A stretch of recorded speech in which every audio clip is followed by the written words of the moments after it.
I converted from Baptist to Catholic and lost everything. I had to move in with a coworker, lost all my friends, and my girlfriend dumped me. The first time in my life, I had absolutely no idea how to meet women. And then fast forward 13 months and I met my wife. We're now married with a baby daughter who's 2 months old. And so in this video, I'm going to tell you the actual story of how I met her. But the point of the story isn't to make you feel warm and fuzzy. That's kind of gay. But instead to show you exactly how you can meet your wife next year. Let's rewind a handful of years. I just got received in the church. I'm thinking to myself, okay, I just gave everything up to become Catholic, but now what? I even was thinking maybe converting was a huge mistake because I knew I wanted to get married and I did not become Catholic to become a priest. But I had no friends and no idea how to meet Catholic women. I had to make a change and I ended up just beginning with baby steps.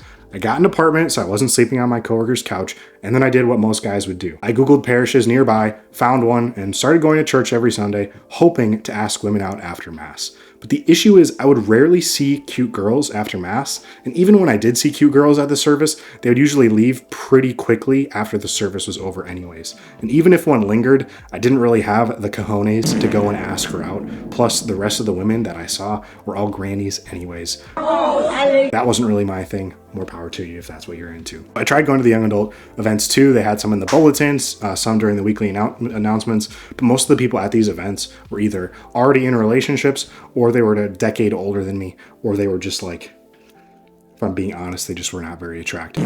And the few single women who were my age and were actually up to my standards, there were 2 or 3 of them, but I was scared to ask them out because if I got rejected, things would get super awkward. Not to mention, there were, 20 other dudes there that I know would instantly try to ask this girl out if they had the chance. So I figured I'd really rather not have to deal with the competition. I also tried Catholic Match like every Catholic guy does. I made a profile with just some random selfies and old photos that I had on my phone, and I got literally 0 matches, no matches. I tried for a month or 2, went on 0 dates, and I remember sitting on the couch one night thinking oh my gosh, is there something wrong with me? If this is the pace I'm going at, I'm going to be single for the next decade. I'm going to be that weird guy that's getting married in his 50s. I'm going to be an Abraham and Sarah situation. So that's when I made a decision. I'm going to figure this out, or at least try, and I don't care what it takes. So I spent the next year of my life figuring out what it takes to meet a high quality Catholic wife.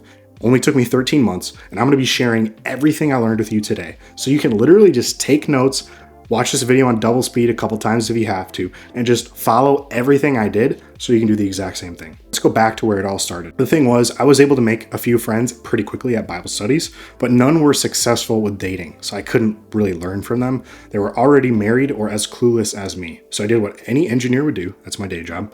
I started researching.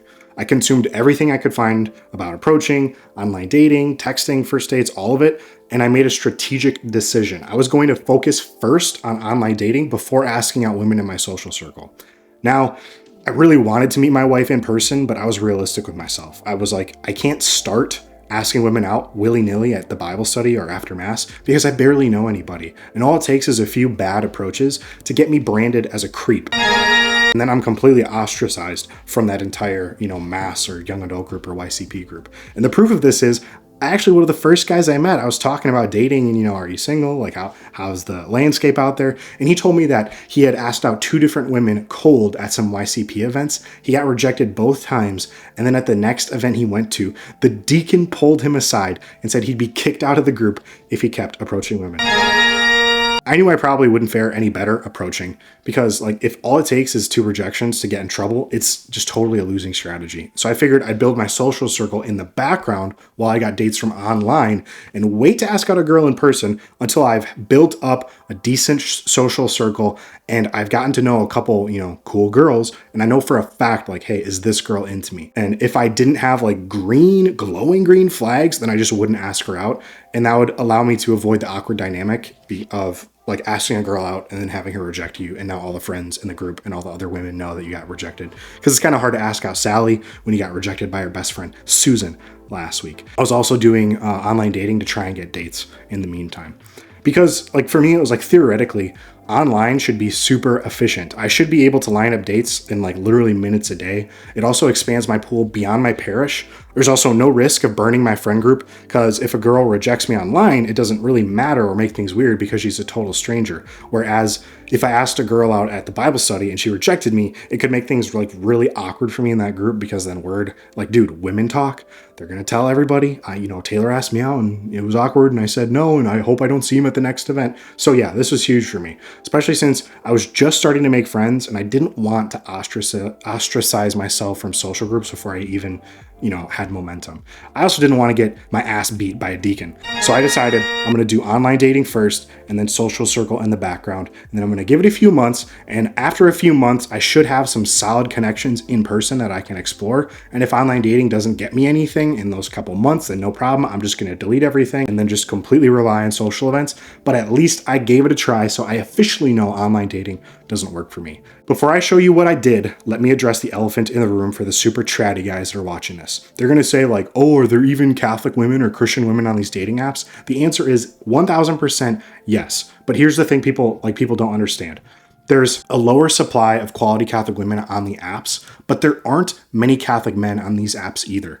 Low supply, but low demand means you can still capitalize on these apps and get dates with Catholic baddies. Like the few Catholic dudes on the apps, their profiles are atrocious. So you establish yourself as a Catholic man with a good profile, you'll stand out immediately. So like in summary, no, there are, if you go on Catholic Match or you go on Hinge or you go on Bumble, there are not 6 million Catholic women waiting to go on a date with you. But there's enough to where if you have good photos and make it clear you're Catholic, you're going to instantly stand out amongst the sea of dudes who look like they're in special ed because they're wearing cargo shorts and Crocs. And you have good photos, you're clearly Catholic, put together, you have a sense of humor, and it's like, oh my gosh. And like it ended up being like, yeah, my hypothesis was correct. I found plenty of Catholic women on all these apps. Catholic Match was good. Obviously, that's where, a decent amount of serious Catholic women are. Hinge was great, tons of Catholic women. Bumble, there was more than you'd think. Many have Catholic right in their bio. Facebook dating was good. Upward was good. It's a Christian dating app, but there are plenty of Catholics. The ultimate key is like, you have to make it clear on your profile that you're Catholic, because Catholic women are looking for Catholic men. And most Catholic men either aren't on the apps or they have terrible profiles that make them look like they're in special ed, like I said. So I decided I was going to be different. I made a profile on each app. I split tested them until I had clear winners about after a week, which for me were Bumble, Hinge, and Catholic Match. The rest I deleted. Try these, what was it, like 6 or 7 apps, and see which like 1 to 2 to 3 work best for you, because it matters. Like location changes a lot, like what apps work for you. How old you are changes a lot for what apps work for you. What are you, Christian, Catholic, Orthodox? That can change a lot for whether or not apps work for you. So you just got to split test it. Also, I can make the statement because I used dating apps for over a year and met my wife on Bumble. Don't listen to some fucking dude who's 40 years old saying, oh, dating apps suck, when he married his wife back when social media wasn't even a thing. And, he had his wife on speed dial. Anyways, to get dating apps to work properly, I had to do 3 major things. First thing I did was fix my photos. Because like I said, if you look at the photos of other men, your competition on these apps are atrocious. The average guy throws up shitty photos, the least shitty 5 to 6 photos that he's taken over the past 10 years that he's existed. He puts it on a profile, he gets absolutely no action. So if you want to have average results, which is no fucking results, do what the average guy does and just like while you're picking your nose on the toilet, go through your camera roll and pick 6 shitty photos. But I was like, okay, I gotta get better photos than the average guy if I want above average results. And so I figured like, okay, what does a good photo look like? I got no clue. And I figured, what if there was a way for me to see what men are succeeding? Straight guys are succeeding the best on these apps. And I figured if you can't beat them, join them. So I created a female profile. Like, okay, it's crazy. I created a female profile for like literally an hour. And then I scrolled through Hinge, and there's a section on Hinge called the standouts where it'll show the top 10 most like popular profiles in your area. And I just went through the standout section on Hinge and found like the coolest looking photos where I was like, oh yeah, that's super cool. And I just screenshotted them, no homo. And I took those screenshots and I just replicated those photos. Believe it or not, I asked my little sister to help me replicate those photos. And I know it sounds super cringe getting your little sister to take dating apps for you, but you know what? It worked. We, went to a boat dock. We went to a cute little storefront. We took some pics of my grandparents' dogs. And with some really good cropping and editing, I had some great photos for $0, although I did have to buy my little sister a chai to make her happy. But yeah, I updated my dating profiles with these new photos, and within 24 hours, I got my first match. Then another, then another, then another. And within a week, I got my first date from Hinge. It was with a girl named Faith. I don't know why her name was Faith. She was like a flaming, like, feminist liberal Lutheran. This was early in my journey, okay? You gotta cut me some slack. Faith did not have very much faith. I didn't have very much faith in Faith. Anyways, went on a date. It didn't go anywhere, which kind of sucks. And like over the next few months, I was still going on dates. I was getting like a date per month. And a lot of these dates, like most of them went nowhere, but it's good because I was learning and I was getting positive feedback and I was figuring out, what was working, what wasn't working, how can I text to not get ghosted? How can I plan really fun dates? But like, date a month with like kind of like okay connections, I knew I could do better. The photos from my sister were decent, but they weren't great. So I did a shoot with a dating photographer. And at the end of it, I had like 30 absolutely killer photos to choose from. Here are some examples. Me with my grandparents' dog. Again, he's got the same hair color as me. Isn't that kind of cute? Me at a coffee shop, me dressed up nice, me doing other hobbies I actually enjoy. And once I got my photos back, I updated all my dating profiles. And within a week, I was going on around 3 to 4 dates a month just from better photos. I was on the same apps with the same bio, the same prompts, just better photos. Like my cadence ended up being that every evening after work, I'd get home around 6, make dinner, and then at 7, I'd set a timer for 1 hour. I'd spend that hour swiping across all the apps that were working for me. Like I said, it was those 2 to 3 apps. And I was getting more matches and dates, but there was still an issue. Like I just kept getting ghosted because I was getting a lot more matches, but I was getting ghosted a lot. And a lot of like good leads were falling through the cracks. I was fumbling a lot of good leads. I'd get matches, but they wouldn't open my conversation sometimes. Or if they did open my conversation, they'd get bored after I gave them some platonic job interview questions and they'd ghost me. Or she'd actually talk to me, but then ghost me, or even unmatch me after I ask for her number. Like, have you ever had that happen? Like you're talking to this girl and you're like, oh my gosh, she's like actually into me. And then you're like, what's your number so we can meet up? And then you go to your inbox and she's gone and you're like, oh my gosh, guys, did she unmatch me? There's no way she unmatched me. This was a glitch. She unmatched you, dude. So this kind of shit was happening to me. And I was like, okay, I gotta do, there's gotta be some way to fix this. I can try to fix it. If it doesn't work, then okay, it's impossible, but I just tried it. So through trial and error, I was able to fix this issue for myself. I kind of broke it down into a couple different things. First, you got to get the girl to open the conversation. So I started sending really good openers that actually make a girl want to reply. My 3 best openers were cute, Catholic, stylish. What's the catch? Or I would say, you love country music? We're going to have to work on that. Or I'd say, she's adorable, but she doesn't like coffee. Notice how all of these can be customized pretty easily. Cute, Catholic, fill in an adjective, and then say, what's the catch? The second one, you love XYZ. We're going to have to work on that. Just playfully tease her on one of her subjective interests. And then 3, she's adorable, but doesn't like XYZ. Just plug and play like something so you could tease her on one of her subjective interests. Always remember, when you're teasing a girl, you don't want to come off as a jerk. So make fun of subjective interests. Like, oh, you like the Chicago Bears? Make fun of her for that, but don't make fun of her because she looks like a grizzly bear. That's not okay. So yeah, just replace the adjectives in these lines with whatever sticks out on her profile, and boom, you have 3 custom, openers that you can literally just copy paste. But yeah, these openers work so well, here's the psychology, because they're playful, they demand a response, and they give you something to talk about after she replies, as opposed to the terrible, boring stuff guys will send. Dude, I have seen it all. And here's a text of one of my past clients that he sent a girl before he joined my program. He says, "Thank you, Emily. You're respectfully the most beautiful woman I've ever seen. Your eyes are just so pretty, so I knew I had to swipe right on you. Even though we have some distance between us, which I truly don't mind at all, I would love to know what you are looking for on here." Oh my gosh, dude. Like, she's a complete stranger on the internet. And like, you're writing like a love letter in the first paragraph. "Respectfully, you're the most beautiful woman I've ever seen." I guarantee she's not the most beautiful girl you've ever seen. And guess what? I know this guy. He was my coaching client. This was like a land whale. He just was really, really, really down bad. And he was like, oh, I was like telling him this, like, dude, you can't be simping for a woman that you've never met. You can't tell her like, you're the most beautiful woman I've ever seen. Like, and you haven't even met her in person. Terrible, terrible form. And he's like, oh, but it worked because she was replying and she went on a date with me. I'm like, yeah, it's because she's 400 pounds. She's 400 pounds, dude. But anyways, here's another horrible opener, again, from a guy that's just completely lost. "Hi, sweetheart. What's your favorite devotion?" This just makes you seem like a trad LARPer weirdo. Like, you cannot be a one-trick pony where your entire personality is Catholicism. That's never a good look. Like, it's important having your faith, be obvious and being clear that you love Jesus and you love the sacraments and like chastity and like, it's like you can't lead with like, hi, do you value chastity? Hi, what's your favorite devotion? Hi, do you like the TOM? Hi, who's your confirmation saint? It's just not conducive to like a fun, flirty interaction. You need banter, a little bit of tension, a little bit of teasing, like, you know, making fun of a girl because she likes country music, that's good. Asking a girl what her, you know, favorite mystery of the rosary is and, you know, whether or not she prays the luminous mysteries, not good. So, okay, I can't read any more of these, so let's get back to the video. I was doing better openers. I was getting her to reply to my first message. Now I needed to get her number. I found that asking for the number too soon got me ghosted, like she wasn't comfortable enough. And the sweet spot was around 3 to 5 messages each. So you send a message, she sends a message, that's 1. You, her, that's 2. So around 3 to 5 messages each, or like 10 text bubbles total, was a really nice sweet spot before you kind of like transition into asking the number.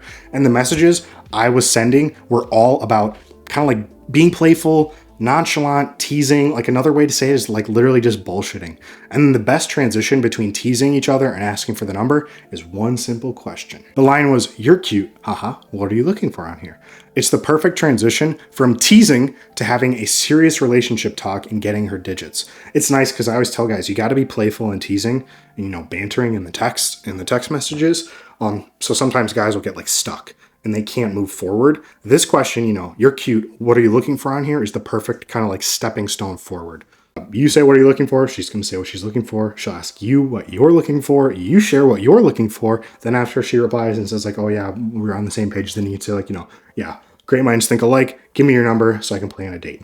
So that's super easy. That's kind of the flow that I found works absolutely best for me. And all my dating clients use that exact flow. And like, that's going to take you from like, you know, maybe 1 out of 30 matches are actually going on a date with you, or maybe 0. I've had a lot of guys say 0. And that'll take you more to like maybe like a quarter to a half of your people that match with you, engage with your opener. Because you got to remember, like online dating, it's all about volume. I'll touch on this more in the video, but like dating in general is all about volume. It's not about meeting the one, like, oh, I just got to go on one date and I'm done. No, it's more of like finding the needle in the haystack. Like you're going to need to like I said in the title of this video, I went on like 40 dates with like, you know, 13 different women before I met my wife. You got to do repetition. It's kind of like finding your dream job. You're not going to like, oh, I want to find my dream job, so I'm just going to search. I'm never going to do any applications or interviews. And then I'm going to do one interview and then that doesn't work. And then I'm going to, you know, go kill myself because I'm super sad. Anyways, you know, gonna love the boomers in the comments. My last video was so funny. It's like the first time that I like blew up because like all my videos were getting like 300 views. And then I make some like stupid ass conversion story with like fart memes laid over James White pictures. Like the video blows up. But I got so many boomers in my comments like, "Oh, why do you swear? I don't like the swearing. What's this music?" Because I put like a Minecraft soundtrack in there. Okay. I completely lost where I was. It's all about volume. You use a really good texting framework, you're going to get more like conversions. Like you're going to go from like 1 in every 30 to more in like 1 in every 10, or maybe 2 out of every 10, or 3 out of every 10, or maybe if you're a god, like a text god, like 5 out of every 10. But yeah, you're never going to hit 100%. It's all about volume. But yeah, I want to show you this framework in action. So here's the conversation I had with my wife, so you can see how the framework plays out exactly. She opens with the classic boring opener. In cases like these, I just ignore the opener and start the conversation playfully. This is my favorite opening line, so copy it and use it all the time. I say, "Cute, curly-haired, Catholic, ... what's the catch?" When you're using this line, just fill in the blank. Instead of curly-haired and Catholic, you can say blonde and athletic, or brunette and stylish. It starts the conversation with a really fun, flirtatious tone because you're teasing her and now she's going to come back to you and either give you one of her catches or she's going to deny that she has a catch. In this instance, she denied that she had a catch and said that I could find out if I wanted to. Super fun and flirty. Instead of diving in head first like a simp, I tease her again. I playfully assume, "Hey, are you super into country music?" Because honestly, that would be a deal breaker for me. She denies it again. Perfect. One more joking question. I ask her, "Are you vegan?" She says, "I'm definitely not." Most guys get stuck here after they've built a flirtatious vibe. So what you need to do to get out of this hamster wheel of flirtatious banter is ask her what she's looking for. So I tell her, "What are you looking for on here?" She says, "You know, I'm looking for something long-term, not looking to play any games." This is perfect. This is exactly what I want to see. So I tell her, same end goal as long-term, but I want to start low pressure. Glad we're on the same page. She agrees with me. And at this point I can move forward and get her number so I can set up a date. So yeah, at this point I was going on 1 to 2 dates a week from online dating alone, and social groups were finally built up at this point. So they were giving me like a date every month or two because I had a great, just a really good cadence set up. I went to a weekly Bible study, weekly co-ed volleyball league, and swing dancing events, a few times a month. And dude, swing dancing events are goated for asking women out because you get to you literally just met a girl, now you're like touching each other and dancing. I know some people in the comments are gonna be like, oh, touching each other, bro, it's so weird. But it's true. Dancing events are meant to break the touch barrier. So yeah, so I had a really good cadence, and literally all I did to get there was did some chat GPT deep research, Google young adult Catholic groups, and just kind of all that stuff. I got a list of 10 to 15 groups, and then just as my schedule allowed, I just hit a couple of the groups. And dude, always you should have 2 or 3 ride or die boys that you can go to stuff with, that, just boys that you can hang out with. If you were to ask them to hang out, they would always say yes, with no notice. They would always say yes. That's really what you need to be, have as a foundation before you go to one of these events. Because if you go by yourself, it looks kind of weird. You look kind of desperate. And honestly, it's a lot easier to talk to people and make friends when you have other friends around you, so you're socially lubricated. Pause. So yeah, don't go to these groups by yourself. Have a couple friends. And if you don't have 2 or 3 friends or 1 or 2 friends that you can ask to come to stuff with you, then you shouldn't be watching this video. You should be getting friends, because you're totally lame, bro. What the hell? Okay. So yeah, got 10 to 15 groups. Attended them with my ride or dies. Some were great, some were not so great, some were okay, some were not so okay. I ultimately just figured out which ones had the best vibe, the most people my age and the most single women. I also kind of branched out. This is a really good hack too. Talk to the people at these events. Ask them what other groups there are. Ask if there's any group chats that you can get into. Because if you go to one Bible study, this is what I did. This was huge. I went to one Bible study and I met this one girl who was the head of another young adult group. And I was asking her, and she's like, oh, there's this group chat that you should join. All the Milwaukee youth group people are in it. So I joined this group chat, and there's literally, 20 different groups. Milwaukee is a huge archdiocese. There's a ton of groups in this group chat, and there's 20 different events every single fucking week. So, went to 10 to 15 different groups, was talking to people, saw which groups were best. Do they have girls that I'm interested in? Do they have pretty good turnover? Do they have really bad churn? Meaning, do they have a decent amount of people, and every single week it's the same people? It's not the people change over and over and over, because if you want to get to know a girl and trying to read the signs before you ask her out, she's got to come to the event a couple times. So yeah. Found even more groups. I got added to a couple young adult group chats. Like I said, that's where you're going to find all the events. Went to 10 different events before I finally settled into a rhythm of those 3 big events that I said. I was able to get dates a few different ways. If it was an event where I thought I'd probably never see a cute girl again, I would just cold approach her. If it was an event where I knew I'd see this cute girl again, I'd basically escalate bit by bit, event to event, before asking for her number. Basically, I'm just mini flirting with her and trying to see if she reciprocates. If she is reciprocating, I'd keep going. And once I had 3 to 4 really solid interactions and we knew each other a bit and I had very obvious green flags that she was into me, I would ask her out. If during that process I got signs she wasn't interested, I just pulled out to avoid awkward rejection. So at this point, I'd plan anywhere from 1 to 3 dates in a single week. And I'd go out with all of them, and there was always a clear favorite. So I'd just focus on her, and we'd go out maybe once or twice, sometimes for a month or 2. I even had one that I went out with her for 4 or 5 months. And whenever that ended up not working out, I would just go right back on the apps. And then I kept doing all my social events too, even though I'm, going on dates and stuff. So, this girl dumps me or I dump her, and it's okay, I'm just gonna hop right back on. So fire up the Hinge profile, fire up the Catholic Match profile, think of all the women that I've been talking to at these social events, and then I would set up 2 more dates, and literally I did it all over again. I remember the craziest week I ever had. I got dumped on a Monday, and by the following Tuesday, I went on 4 different dates. Here's what most guys get wrong about first dates. They plan these long, drawn-out dinner dates where you're sitting across from each other for 2 to 4 hours like you're in a fucking FBI interview, just talking. It's awkward. Feels like a job interview, and by the end, you've shared your entire life story with nothing left to build on for date 2. And I learned that this doesn't work the hard way. I had one example. This is the worst example. I've been talking to this girl for 2 weeks. I thought she was cute at the time. She was blonde. Little did I know I had a thing for Latinas, but yeah, she was blonde, blue-eyed, perfect Aryan specimen. Talking to her for 2 weeks, met her off of Bumble. We finally set up a date. The problem was she was like traveling and stuff, and then she cancels the date on me because her dad had like a heart attack. Womp womp. I'm totally joking. I'm totally joking. You know, I prayed for her, said I hope he's fine. I just expected she would never talk to me again, because usually women have so many options that if you don't get her in person within the first week of making, you know, a connection, over whether that's meeting her, like approaching her or matching with her, and you know you're never going to see her again. If you don't see her within 7 days of the initial connection, it's going to be really hard to get a date, and she's most likely just going to forget that you exist. So, been talking to this girl for 2 weeks. Dad has a heart attack. We still go out like a week or two later, and I was like, oh my God, that's crazy. So I took her out for drinks, and like we're just doing drinks for like 4 hours. I thought it went great. She completely ghosted me afterwards. The problem was sitting still kills the energy. Every pause in conversation when you're just sitting staring at each other, you know, like I'm doing to you right now. Every pause in conversation, I'm not going to pause though, because I got a teleprompter and I'm also editing this shit so I can edit out the cuts. Anyways, edit out the cuts. What am I saying? Cut out the bad stuff. Anyways, every pause in conversation feels like a failure when you're both sitting across from each other. You're hyper aware of every awkward silence. It also sets you up to be in the friend zone, because dinner is something she's done with her friends, family, and even guy friends she's not into in like group settings. So there's a mental association with the platonic dinner that you have to overcome there. So here's what I did instead. Mini adventures. Instead of one long sit-down date, I'd hit 2 to 3 different locations, never staying more than 30 to 45 minutes at each spot.